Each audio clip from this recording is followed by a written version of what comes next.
안녕하세요. 저는 40대 평범한 주부입니다. 이곳 사연을 즐겨 듣다가 저 역시 나누고 싶은 이야기가 있어서 사연을 보냅니다. 제 인생에서 가장 힘들었던 순간, 제 손을 잡아준 뜻밖의 은인에 대한 이야기예요. 누군가에게 베푼 작은 호의가 어떻게 돌고 돌아 제 인생을 구원하게 되었는지 그 놀라운 이야기를 여러분과 나누려고 합니다.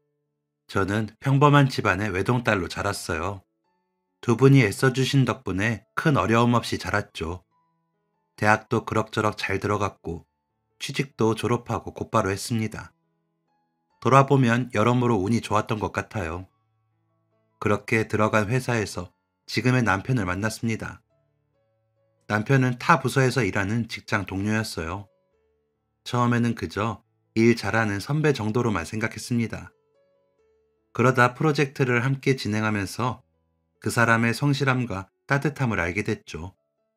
야근할 때면 제 컵에 먼저 따뜻한 차를 채워주고 힘들어하는 후배가 있으면 티 안 나게 도와주곤 했습니다. 그 모습에 저도 모르게 눈길이 갔어요. 그러다 남편의 고백으로 사귀게 되었고 2년 연애 끝에 결혼 이야기가 나왔습니다. 연애하는 동안 남편은 집안 이야기를 거의 하지 않았어요.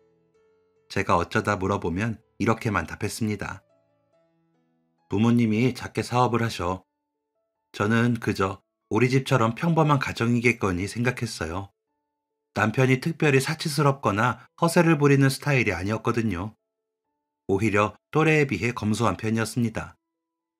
그래서 처음 시댁에 방문했을 때 깜짝 놀랐어요. 제가 예상했던 것과 크게 달랐거든요. 시댁은 부촌에 있었습니다.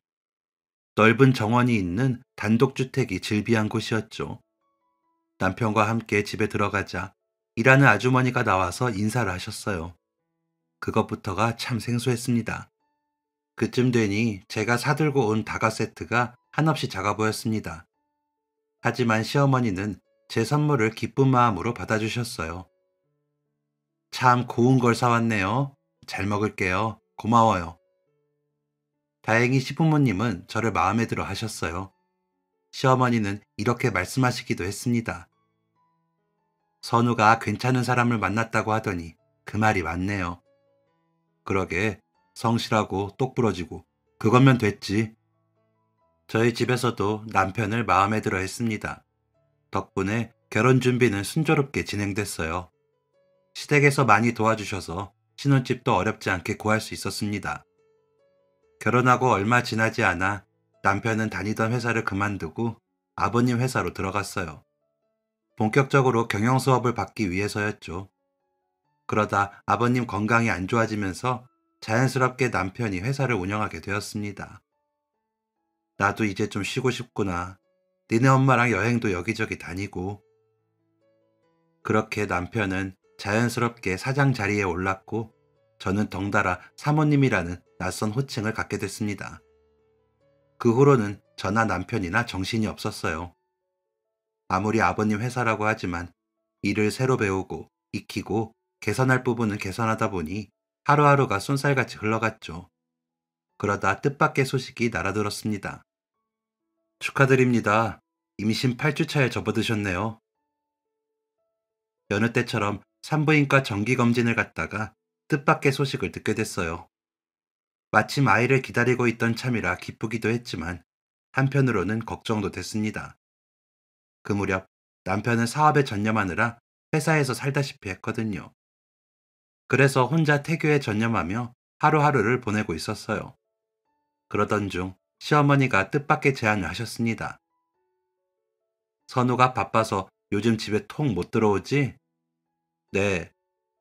몸도 점점 무거워질 텐데 가사도우미를 부르는 게 어떻겠니? 가사도우미요? 그래, 혼자 고생하지 말고 아주머니 한 분 모셔서 도움을 받는 게 좋겠다.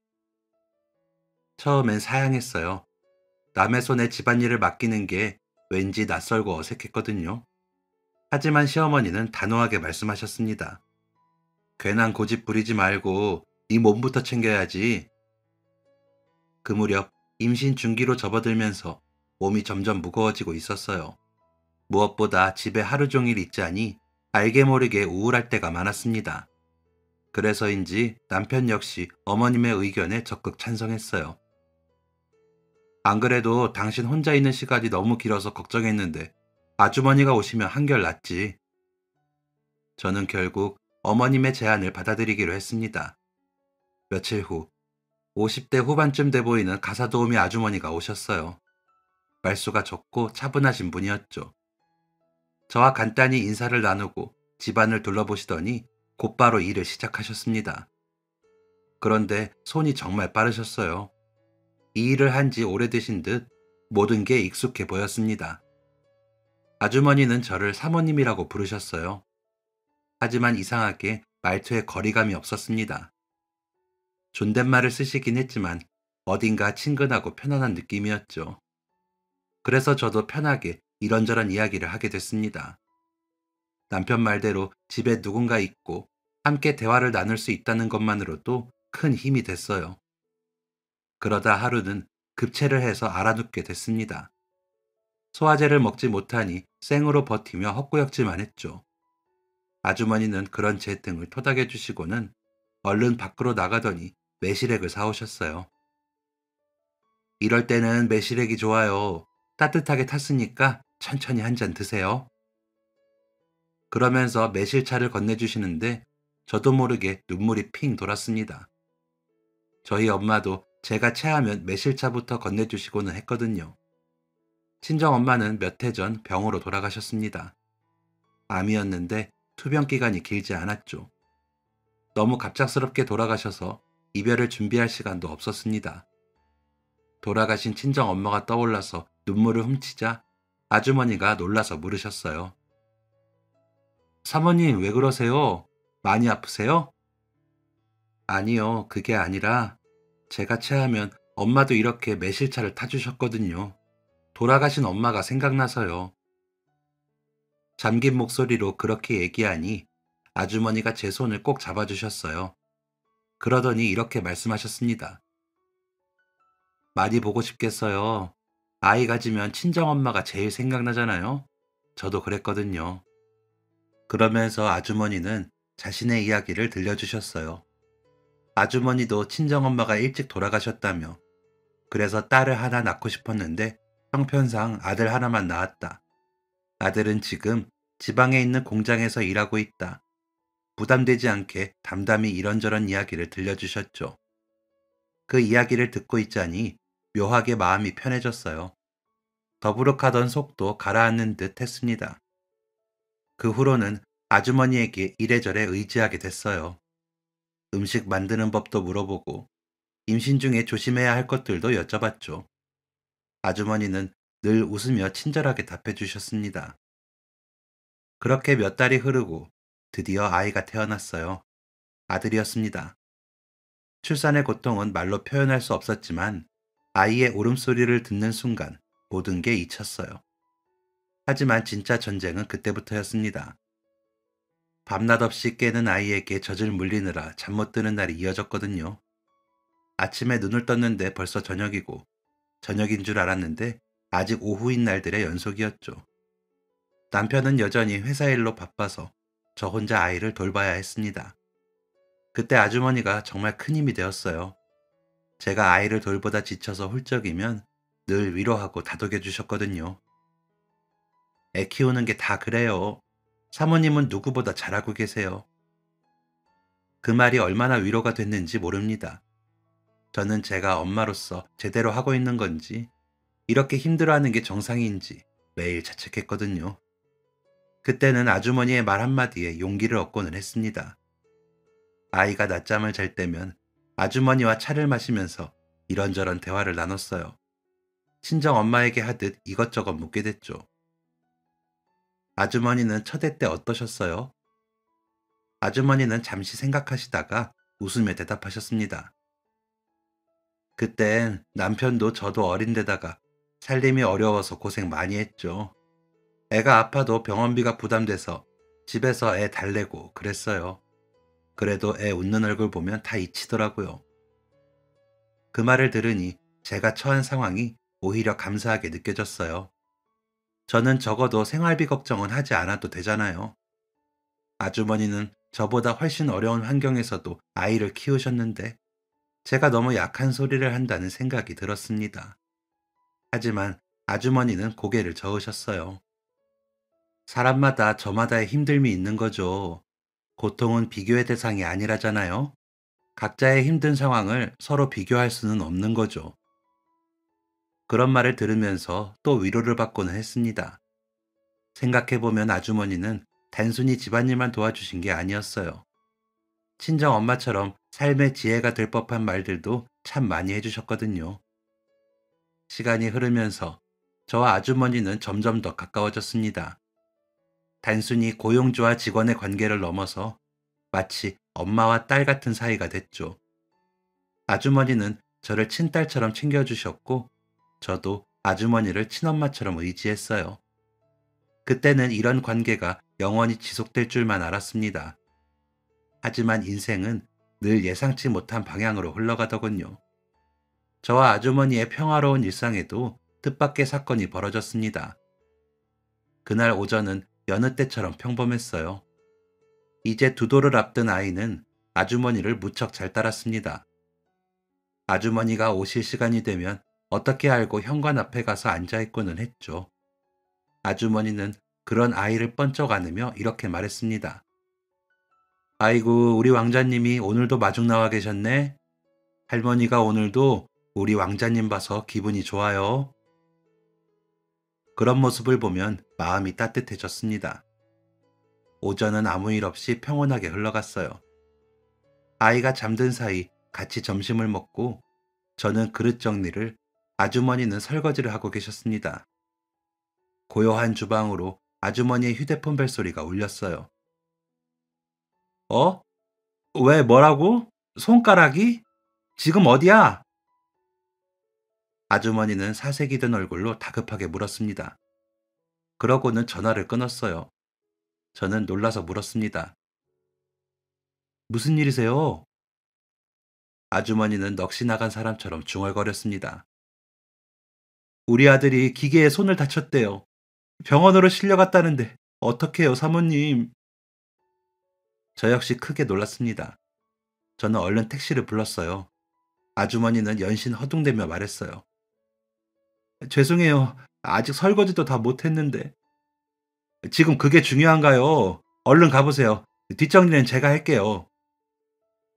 저는 택시가 도착했다는 연락에 아주머니의 등을 떠밀었습니다.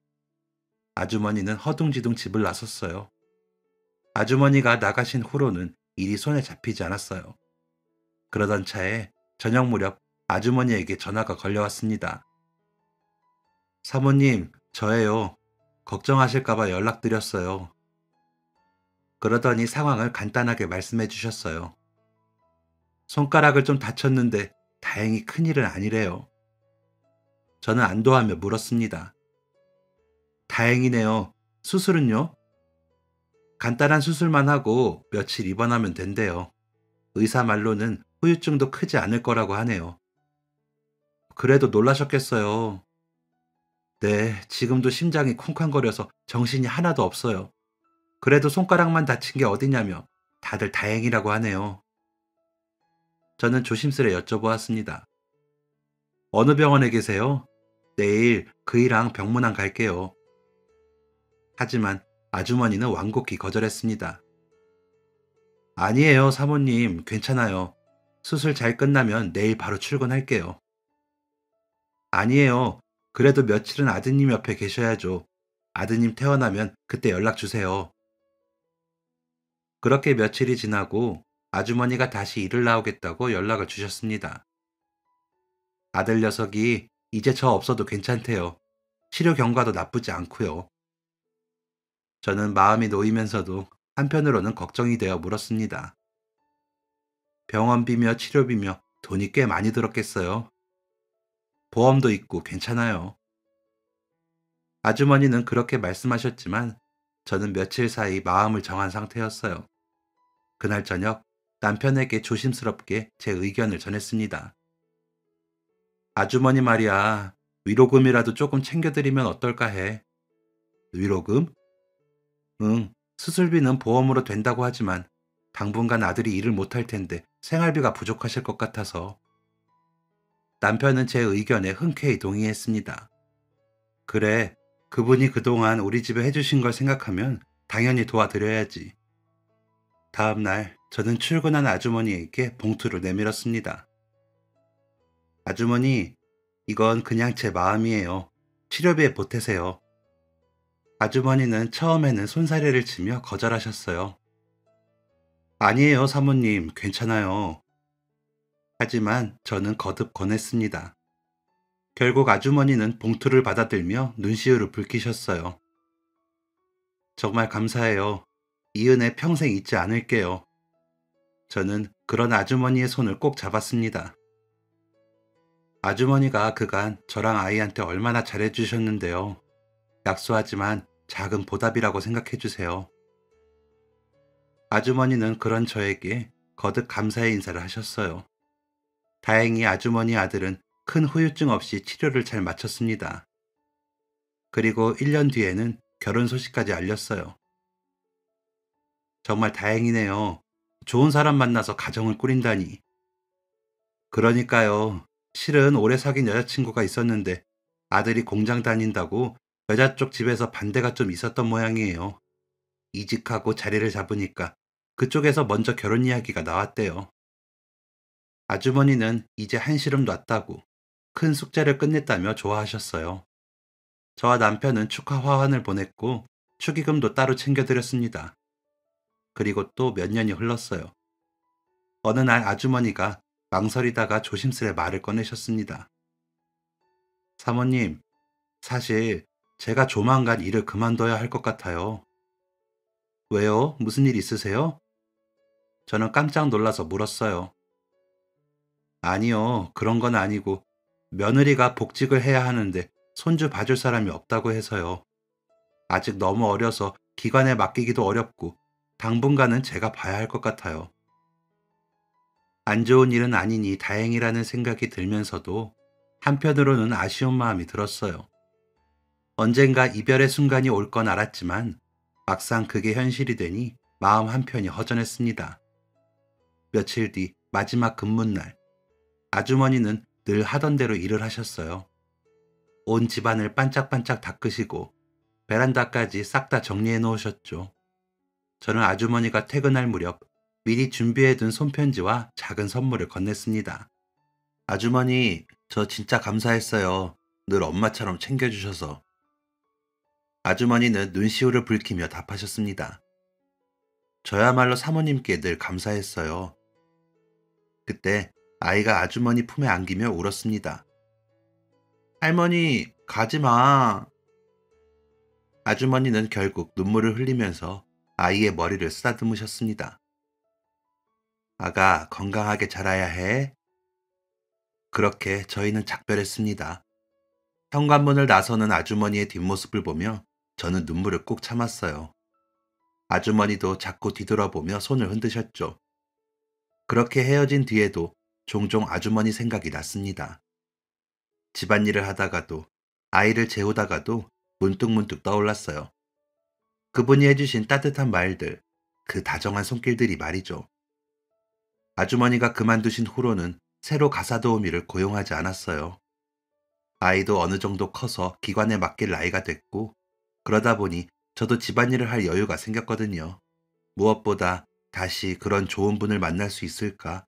그런 생각에 선뜻 새로운 분을 드릴 수 없었습니다. 그렇게 또 몇 년의 시간이 흘렀어요. 한동안 바쁘게 지내던 남편은 이제 좀 여유를 찾고 아이와 시간을 보내고 있었죠. 그 무렵 예상치 못한 뉴스가 전 세계를 강타했습니다. 바로 코로나 소식이었어요. 2020년 초 코로나 뉴스가 처음 나왔을 때만 해도 남편이나 저나 대수롭지 않게 생각했습니다. 요즘 같은 세상에 저런 전염병이 얼마나 오래 가겠어? 저 역시 고개를 끄덕였습니다. 그러게 곧 치료약이 나오겠지. 남편은 식자재 유통업을 하고 있었어요. 그래서인지 코로나가 터지고 거래처 몇 곳이 일시적으로 주문을 줄였습니다. 저희 부부는 곧 회복될 거라고 믿었어요. 하지만 사회적 거리두기 단계가 올라가자 분위기가 달라졌습니다. 남편은 거래처 사장들과 통화하며 같은 말을 반복했어요. 조금만 버텨보죠. 그때까지만 해도 모두가 그 조금을 믿었습니다. 하지만 봄이 지나고 여름이 와도 상황은 나아지지 않았어요. 학교 급식이 중단되고 프랜차이즈 매장들이 잇따라 폐점했습니다. 남편 회사는 학교와 음식점에 식자재를 납품하는 곳이라 곧바로 타격을 입었어요. 냉동차 기사들이 하루하루 쉬는 날이 늘어갔고 냉동 창고에는 출고 못한 식자재들이 쌓여갔습니다. 남편은 직원들 앞에서는 태연한 척 했지만 제 앞에서는 한숨을 내쉬었어요. 이러다 정말 끝나는 거 아닐까? 그런 말을 들을 때마다 저는 괜찮을 거라고, 곧 나아질 거라고 위로했습니다. 하지만 제 목소리도 점차 힘을 잃어가고 있었어요. 2020년 말이 되자 거래처의 절반이 사라졌습니다. 남편이 들고 오던 명함묶음도 점점 얇아졌어요. 이쪽도 접었대. 다 문 닫았어. 냉동창고 임대료에 차량 리스비, 인건비까지 들어오는 돈은 줄었는데 나가는 돈은 그대로였습니다. 남편은 차량을 팔기 시작했어요. 차 10대 중 5대만 남기자. 유지비가 너무 커. 저는 식탁 위에 놓인 전기세 고지서를 들여다보며 중얼거렸습니다. 이렇게 오래 갈 줄 누가 알았을까? 겨울이 깊어질수록 회사 분위기도 얼어붙었어요. 한때 활기 넘치던 창고 안에선 냉기만 돌았습니다. 남편의 표정도 점점 굳어갔죠.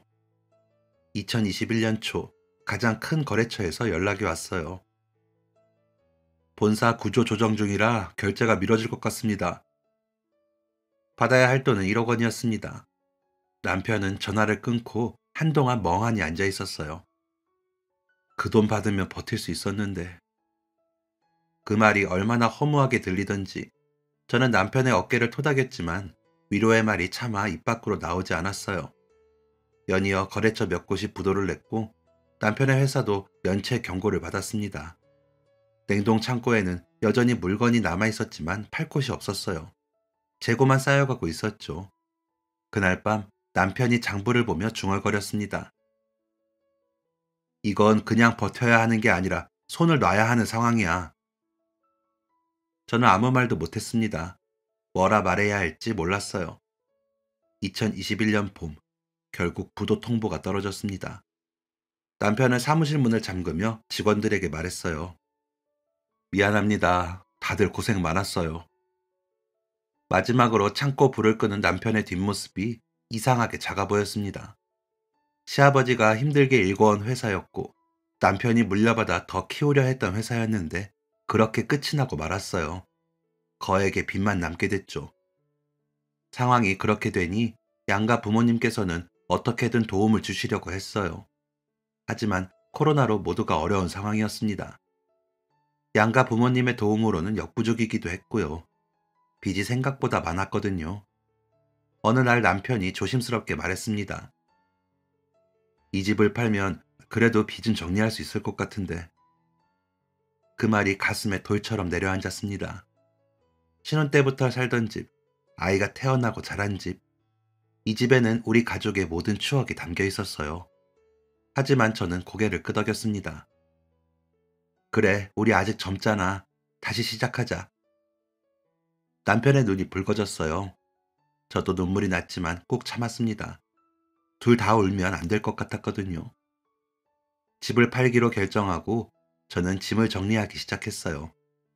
팔 수 있는 건 어떻게든 팔고 버릴 건 버렸습니다.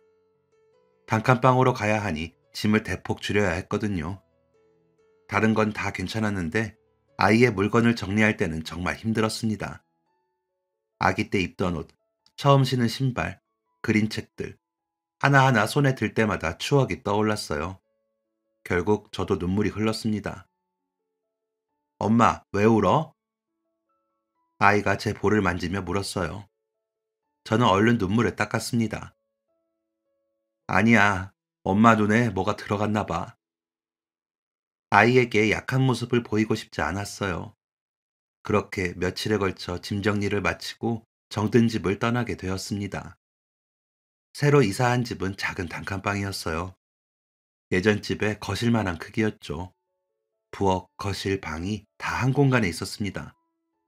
아이는 첫날부터 울었어요.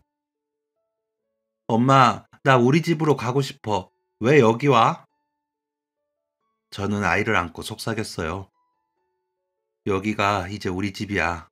괜찮아. 금방 익숙해질 거야. 하지만 그 말이 아이에게 하는 말인지 저 자신에게 하는 위로인지 모르겠더라고요. 제 다독임에도 불구하고 아이는 밤마다 똑같은 말을 반복했습니다. 엄마, 이제 우리 집으로 가자. 그 말을 들을 때마다 가슴이 미어졌어요. 하지만 저는 웃으며 말했습니다. 여기가 우리 집이야. 난 여기 싫어. 엄마는 좋은데 우주 캠핑 좋아하지? 응, 캠핑 온 거라고 생각하자. 텐트에서 꼭 붙어 있던 것처럼 집에서도 이렇게 꼭 붙어 있는 거지. 그렇게 말하며 아이를 꼭 안으니 아이가 배시시 웃었어요. 그 후로는 아이도 차츰 적응해 갔습니다. 전에 살던 집이 그립다고 말했지만 더 이상 울면서 보채진 않았어요. 남편은 사업을 정리한 후 재취업을 알아봤습니다. 하지만 쉽지 않았어요. 40대는 회사에 들어가기에는 어중간한 나이였습니다. 그래서인지 이력서를 내도 답이 없고 어쩌다 면접을 봐도 좋은 소식은 들려오지 않았어요. 뭐라도 해야 하는데. 남편은 동분서주했지만 뜻대로 일이 풀리지 않았습니다. 저도 아이를 돌보면서 할 수 있는 일을 찾아봤지만 마땅한 게 없었어요. 그렇게 막막한 나날이 이어졌습니다. 하루하루가 버거웠지만 그래도 포기할 순 없었습니다. 아이가 있었으니까요. 우리 무너지면 이 아이는 어떻게 되나 싶어서 억지로라도 웃으며 버텼습니다. 하지만 솔직히 앞이 보이지 않았어요. 이렇게 계속 살 수 있을까? 정말 다시 일어설 수 있을까? 그런 생각이 들 때마다 눈앞이 캄캄했습니다. 그렇게 부도가 나고 몇 달이 지났습니다. 사람은 적응의 동물이라고 단칸방 생활에도 어느 정도 익숙해지더군요. 하지만 마음은 여전히 공허했어요. 불안감 속에 매일 같은 일상이 반복됐죠. 저는 하루의 대부분을 아이와 보내며 작은 일상에 매달렸습니다. 식사 후에는 빨래를 하고 청소를 하고 장난감을 정리했죠. 그렇게 아이와 부대끼다 보면 하루가 금방 지나갔습니다. 오늘도 하루가 이렇게 지나가네. 혼잣말을 하며 창밖을 보는 날이 많았어요. 남편은 여전히 새 일거리를 찾아 여기저기 다녔지만 상황이 녹록지 않았어요. 밤마다 컴퓨터 화면 속 채용 공고를 바라보다가 결국 창을 닫는 남편의 모습을 보는 게 어느새 익숙해졌죠. 그러던 어느 날 낯선 번호로 전화가 걸려왔습니다. 여보세요? 그러자 저편에서 익숙한 목소리가 들려왔어요. 사모님, 저예요. 잘 지내시죠? 심장이 콩 하고 내려앉았습니다. 2년 전 아이를 돌봐주고 살림을 함께하던 가사도우미 아주머니였어요. 어머, 아주머니, 잘 지내셨어요? 네, 연락을 한번 드렸어야 했는데 그간 정신이 없었네요. 아주머니의 목소리는 여전히 따뜻했습니다. 그 목소리를 듣는 것만으로도 마음 한구석이 따뜻해졌어요. 요즘 어떻게 지내세요? 아주머니의 물음에 저는 잠시 멈칫했습니다. 한때 부잣집 안주인처럼 살던 제가 이제는 단칸방에 사는 현실을 말하기가 부끄러웠어요. 하지만 아주머니에게는 솔직하고 싶었습니다. 숨길 수도 없었고요. 저희 많이 힘들어졌어요.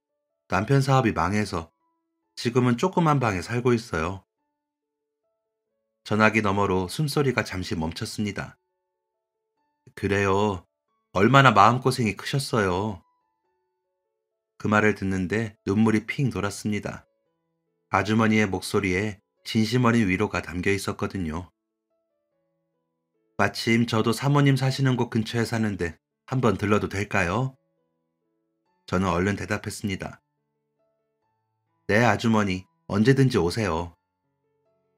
며칠 뒤 초인종이 울렸어요. 문을 열자 아주머니가 서 계셨습니다. 손에는 작은 비닐봉지가 들려 있었죠. 과일과 빵 몇 개가 보였어요. 괜히 빈손으로 오기 그렇더라고요. 그냥 오셔도 되는데요. 아주머니를 보니 상황이 이런데도 반가운 마음이 먼저 들었어요. 집으로 들어온 아주머니는 좁은 방 안을 둘러보며 감탄부터 하셨습니다. 세상에, 이 작은 공간을 이렇게 정리해 놓으셨네요. 예전에도 느꼈지만 사모님은 손이 진짜 야무지세요. 저는 민망해서 웃었습니다. 집이 좁으니까 어쩔 수 없이 줄였어요. 남은 건 꼭 필요한 것들 뿐이에요. 아주머니는 고개를 끄덕이며 방을 찬찬히 살피셨어요. 그래도 이렇게 깔끔하게 정리하기가 쉽지 않잖아요. 짐 줄이는 게 쉽지 않으셨죠? 네, 근데 버리다 보니 꼭 필요한 게 뭔지 알겠더라고요. 제 말에 아주머니는 의미심장한 미소를 지었습니다. 그때는 그 미소의 의미를 몰랐어요. 아주머니와 저는 마주 앉아 이런저런 대화를 나누었습니다. 2년 동안 밀린 근황을 서로 얘기하느라 바빴죠. 그러다 아주머니가 조심스레 이런 말을 꺼내셨어요. 사모님, 일 한번 해보시겠어요? 저는 눈을 크게 떴습니다. 제가요? 처음엔 얼떨떨했습니다. 하지만 지금은 목구멍이 포도청이잖아요. 뭐든 해야 하는 상황이었어요. 그래서 얼른 물었습니다. 무슨 일인데요? 정리일이요. 정리요? 저는 어리둥절했습니다. 전 그런 걸 배운 적이 없는데요. 그러자 아주머니가 설명을 이어갔습니다. 사모님한테는 타고난 감각이 있잖아요. 감각이요? 아주머니는 고개를 끄덕였습니다. 사모님 댁 다닐 때부터 느꼈어요. 저는 청소만 했지 정리는 늘 사모님 몫이었잖아요. 물건 하나하나도 다 자리를 마련하고 의미 있게 두시는데 그런 감각을 가진 사람은 정말 드물거든요. 저는 그저 당연한 일을 했을 뿐인데 아주머니는 그걸 특별하게 봐주셨어요. 부잣집 다니다 보면 물건은 넘치는데 정리를 못하는 사람이 정말 많아요. 집은 크고 물건은 많은데 정작 어디에 뭐가 있는지도 모르고 사는 거죠. 아주머니의 말이 계속 이어졌습니다. 요즘 코로나 때문에 부잣집 사모님들도 다 집에만 계시잖아요. 그러다 보니 다들 집 꾸미는 데 관심이 많으세요. 정리에도 관심이 많고요. 저는 어안이 벙벙했어요. 정리를 잘하는 게 특별한 능력인 줄은 몰랐거든요. 아주머니는 웃으며 말을 이어갔습니다. 제가 아는 사모님들 몇 분께 이야기해 볼게요. 한번 해보세요. 돈도 벌고 기분도 좋아질 거예요. 그날 밤, 저는 남편에게 아주머니가 한 제안을 들려줬어요. 남편은 걱정스러운 표정을 지었습니다. 그런 집들 가면 예전 생각나지 않겠어? 괜찮겠어? 저도 처음엔 그런 생각이 들었어요. 우리가 잃어버린 것들을 다시 마주하게 될 테니까요. 하지만 담담히 말했습니다. 나도 처음엔 그렇게 생각했어. 근데 지금은 뭐든 해봐야 하잖아. 이대로 있을 순 없으니까. 남편은 말없이 저를 보다가 천천히 고개를 끄덕였습니다. 당신이 그렇게 생각하면 해봐. 조금이라도 힘들면 그만두고, 알았지? 너무 무리하지 마. 그러더니 제 손을 꼭 잡고는 이렇게 말하더군요. 미안해, 당신 고생만 시키고. 저는 고개를 저었습니다. 아니야, 그간 당신이 혼자 보느라 고생이 많았지. 뭐든 해보자, 당신도 나도. 그러다 보면 길이 보일 거야. 응, 그러자. 그렇게 서로 손을 마주잡고 있자니 정말 뭐든 할 수 있을 것 같았어요. 다음 날, 저는 아주머니에게 전화를 걸었습니다. 아주머니, 어제 말씀하신 일 해볼게요. 제 말에 아주머니의 목소리가 환하게 밝아졌습니다.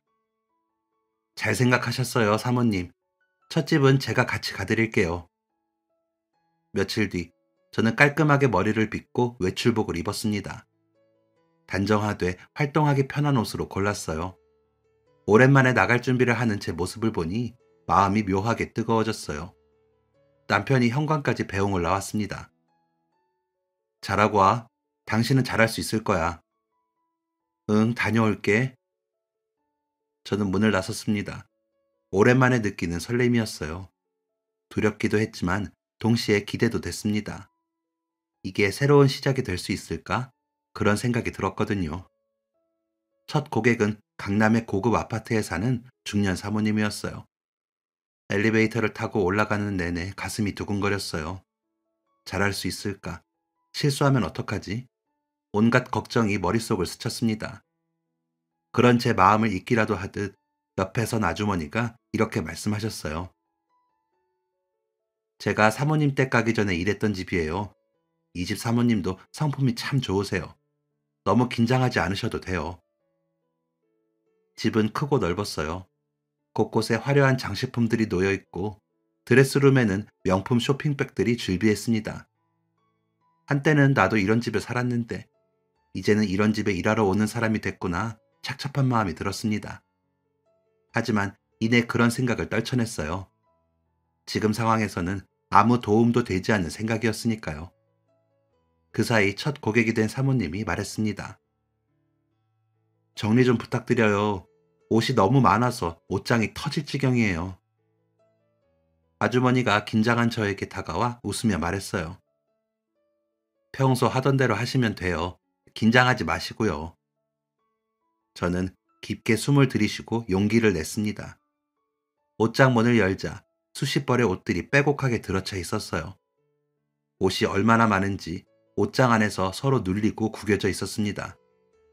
저는 일단 하나씩 꺼내서 분류하며 정리하기 시작했어요. 처음엔 손이 떨리고 말도 더듬었습니다. 이 옷은 얼마나 자주 입으세요? 아, 그건 작년에 한 번 입었나? 하지만 막상 시작하니 신기하게도 몸이 기억하고 있더라고요. 예전에 남편 사업을 도우며 창고를 정리하고 거래 장부를 관리하고 냉장 창고 동선까지 짜던 경험들이 떠올랐어요. 물건의 흐름을 파악하고 자주 쓰는 것과 안 쓰는 것을 구분하고 효율적인 배치를 생각하던 그 감각. 그게 제 몸에 고스란히 남아 있었습니다. 정리라는 건 결국 흐름을 만드는 일이었어요. 그런 생각이 들자 손이 자연스럽게 움직이기 시작했습니다. 계절별로, 용도별로, 색깔별로 옷을 나누고 자주 입는 옷은 손닿기 쉬운 곳에, 가끔 입는 옷은 안쪽에 배치했습니다. 작업이 끝나고 고객 사모님이 돌아왔어요. 방 안을 둘러보던 사모님이 놀란 표정으로 말했습니다. 어머, 여기가 원래 이렇게 넓었어요? 그 한마디에 저도 모르게 미소가 지어졌습니다. 뿌듯한 감정이 올라왔거든요. 새로 산 것도 없는데 느낌이 달라졌네요. 저는 조심스레 설명했어요. 가구 방향만 조금 바꾸고 자주 쓰는 물건은 손 닿는 곳으로 옮겼어요. 그것만으로도 이렇게 달라질 수 있군요. 신기하네요. 마침 그때 사모님의 핸드폰이 울렸습니다. 친구분의 전화였어요. 사모님은 제 이야기를 한참 늘어놓더니 이렇게 덧붙였습니다. 그래, 내가 이분 소개해줄게. 진짜 집이 싹 바뀌었다니까. 그 한마디가 제 마음에 불을 붙였어요. 누군가에게 인정받는다는 느낌은 정말 오랜만이었거든요. 첫 일을 마치고 돌아오는 길에 아주머니가 말했습니다. 사모님, 제가 뭘 했어요? 이런 일에 딱 맞는 분이라니까요. 저는 웃으며 답했어요. 아직은 서툴러요. 그래도 재밌네요. 진심이었습니다. 오랜만에 뭔가를 해냈다는 뿌듯함이 밀려왔어요. 첫 일을 시작으로 입소문을 통해 하나둘 새로운 고객이 생겼습니다. 처음엔 일주일에 한두 번이었는데 점점 바빠지더니 어느새 하루에 두세 집을 돌아다니는 날이 늘어났어요. 저는 매일 다른 집에서 다른 사람들을 만났습니다. 어떤 집은 물건이 산처럼 쌓여 있었어요. 쇼핑을 좋아하시는 분이었는데 사놓고 포장도 안 뜯은 물건들이 즐비했죠. 이건 언제 샀는지도 모르겠어요. 그런 말씀을 하는 고객도 계셨습니다. 또 어떤 집은 겉으로 보기엔 깨끗했지만 수납 공간을 열어보면 내부가 엉망이었어요. 서랍 안에 온갖 물건들이 뒤섞여 있어서 찾고 싶은 물건을 찾으려면 한참을 뒤져야 하는 상황이었죠. 저는 각 집의 생활 패턴을 관찰하여 맞춤 정리를 해줬습니다. 아침에 출근하는 분이면 현관 근처에 가방과 열쇠를 둘 공간을 만들어드리고 요리를 자주 하는 분이면 주방 동선을 최우선으로 정리했어요. 그러면서 같은 정리라도 사는 사람에 따라 방법을 달리 해야 한다는 걸 배웠습니다. 일에 익숙해질수록 제 눈도 달라졌어요. 집에 들어서면 바로 보이더라고요. 이 집의 문제가 뭔지, 어떻게 하면 더 편하게 살 수 있을지 말이죠. 정리는 단순히 물건을 치우는 게 아니라 사람의 생활을 바꾸는 일이다. 제 안에 그런 신념이 자리 잡았습니다. 한 고객은 이렇게 말하기도 했어요. 해마다 인테리어 바꾼다고 가구를 싹 새로 했는데 그럴 필요가 없었네요. 있는 것만 잘 정리해도 집이 완전히 다른 집처럼 보여요. 그런 말을 들을 때마다 보람을 느꼈습니다. 제가 누군가에게 도움이 되고 있다는 게 너무 감사했어요. 그러던 어느 날 남편이 제안을 하나 했습니다. 요즘은 다 SNS로 홍보한다더라. 비포 애프터 사진부터 올려보는 건 어때? 저는 처음엔 고개를 저었어요. 내가 그런 걸 어떻게 해? 나 그런 거 하나도 몰라. 괜찮아, 내가 도와줄게. 사진만 찍어두면 내가 올려줄게. 저는 쑥스러웠습니다. 인터넷에 제가 한 일을 올린다는 게 부끄럽기도 했고 잘 될지 확신도 없었거든요. 하지만 남편이 적극적으로 나섰어요. 제가 일을 마치고 나면 사진을 찍어주고 밤에는 계정을 만들어서 첫 게시물까지 올려줬습니다. 자, 봐봐. 이렇게 올렸어. 남편이 보여준 화면에는 제가 정리한 방의 전후 사진이 나란히 올라가 있었어요. 확실히 달라 보이긴 했습니다. 처음 올린 사진이 의외로 반응이 좋았어요. 다음날 아침에 일어나서 보니 댓글이 여러 개 달려 있었습니다. 정리 전후가 이렇게 다르다니 정말 놀랍다. 이분 어디서 일하냐? 연락처 좀 알고 싶다. 우리 집도 이렇게 정리해달라는 댓글들이 주르륵 달려 있었습니다. 남편은 그런 댓글에 일일이 답변을 달아줬어요. 남편이 힘쓴 덕분에 처음엔 팔로워가 몇십 명이었는데 점점 늘어나기 시작했어요. 의뢰도 계속 들어왔습니다. 입소문과 SNS가 겹치며 일이 폭발적으로 늘기 시작했어요. 어떤 날은 오전, 오후, 저녁까지 꽉 차서 쉴 틈이 없었습니다. 정신없이 바빴지만 행복했어요. 이렇게 바쁜 게 얼마만인지 모르겠더라고요. 남편도 처음엔 단순히 제 일을 도와주다가 점점 본격적으로 참여하기 시작했습니다. 사진을 찍어주고 SNS를 관리해주고 일이 많은 집은 함께 나가서 거들어주기도 했어요. 확실히 힘쓰는 사람이 있으니 일이 한결 수월했습니다. 그러던 어느 날 저녁, 남편이 진지한 표정으로 말했어요. 나도 이제 제대로 뭔가 해보고 싶어. 정리용품을 직접 만들어 볼까? 당신이 쓰면서 불편한 점을 보완하면 될 것 같은데. 정리용품? 응, 당신 보면서 느낀 게 많아. 시중에 나온 정리용품들이 실용적이지 않은 것들이 많더라고. 맞는 말이었어요. 저도 일하면서 느낀 게 예쁘기만 하고 실제로는 쓸모없는 제품들이 많았거든요. 남편은 예전 사업 감각을 살려 온라인 쇼핑몰을 준비하기 시작했습니다. 정리용품, 수납박스, 맞춤 라벨 스티커 등 제 현장 경험을 바탕으로 실용적인 제품만 선별했어요. 당신이 현장에서 쓰면서 이거 불편하다 싶으면 바로 말해줘. 내가 개선해 볼게.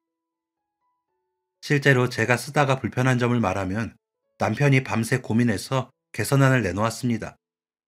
그렇게 만든 제품들은 고객들 사이에서도 인기가 좋았어요. 어디서 이런 제품을 구하셨어요? 저도 사고 싶어요. 그런 문의가 들어올 때마다 남편이 만든 쇼핑몰 링크를 알려드렸습니다. 부부의 협업이 점점 안정되며 수입도 꾸준히 늘어났어요. 마침 코로나 시기라 사람들이 집에 머무는 시간이 많아서 정리에 대한 관심이 높았습니다. TV에서도 정리 관련 프로그램이 인기를 끌었고 저희 같은 정리 전문가를 찾는 사람들도 늘어났죠. 어느 날 남편이 웃으며 말하더군요. 참 아이러니하지?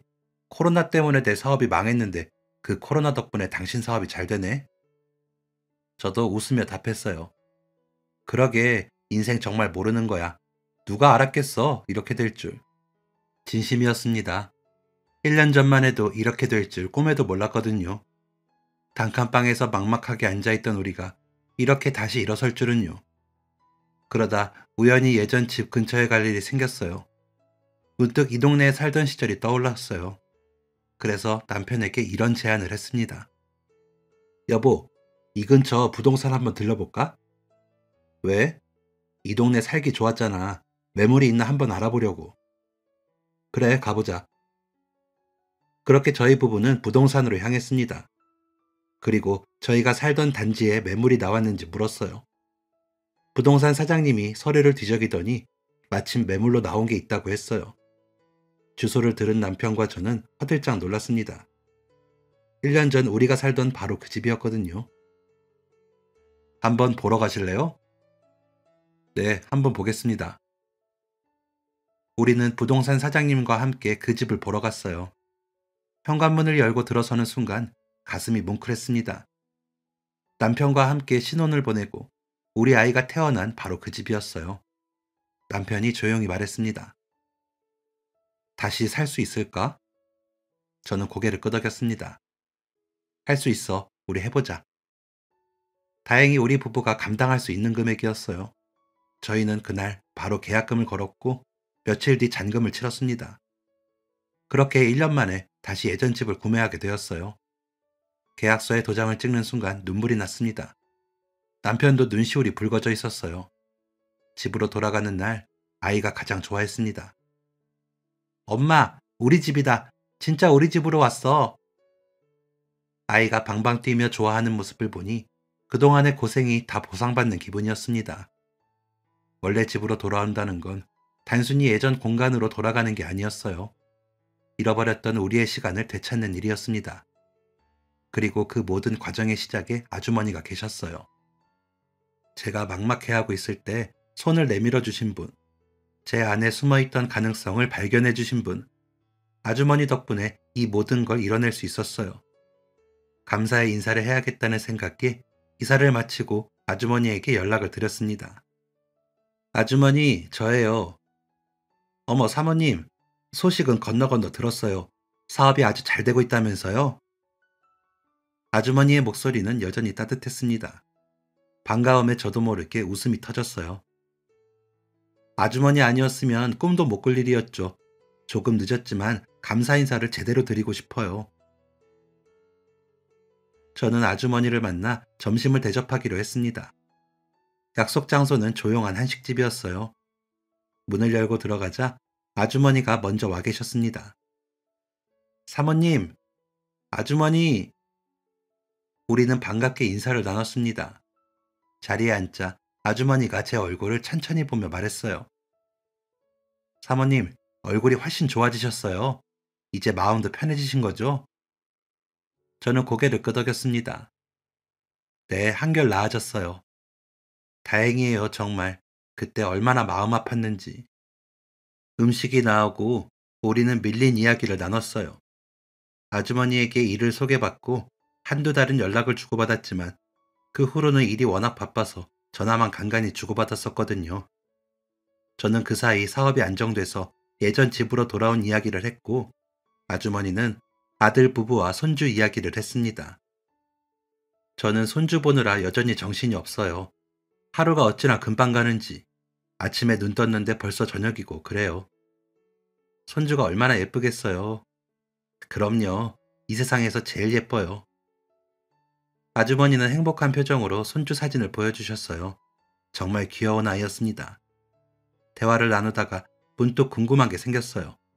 그래서 조심스레 물었습니다. 그나저나 아주머니 아드님은 손가락 다쳤던 거 이제 다 나았나요? 제 말에 아주머니는 미소를 지었습니다. 낫다 뿐인가요? 사모님 덕분에 모든 게 달라졌죠. 네? 저는 어리둥절한 표정으로 아주머니를 바라봤어요. 제가 뭘 했다는 건지 이해할 수 없었거든요. 그때 아주머니가 뜻밖의 이야기를 꺼냈습니다.